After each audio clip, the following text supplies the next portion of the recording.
Guys সামনে fight হচ্ছিল, আমি অংশগ্রহণ করার জন্য সামনে যাচ্ছিলাম, কিন্তু হঠাৎ হ্যাকারের মতো শট দিয়ে দেয়। আর এটা অন্য কেউ না, আমাদের বোনিক্স ভাই। ভাবলাম রিভেঞ্জ নিতে হবে, যেজন্য রিভাইভ পেয়ে আবার পিকেতে আসি আর AK-47 পেয়ে যায়। প্রথমে একটাকে অনলি রেড, তারপর আরেকটাকেও হেডশট দিয়ে দিই।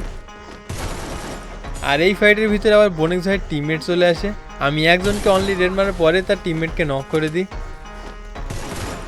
কিন্তু আমার তো দরকার বোনিক্স ভাইকে, তো বোনিক্স ভাইকে খুঁজতে খুঁজতে সামনে আরেকটা প্লেয়ার চলে আসে আর তাকেও অনলি রেড। পিকেতে আরও অনেক এনিমি ছিল, একটা স্নাইপার প্লেয়ারকেও নক করে দিই।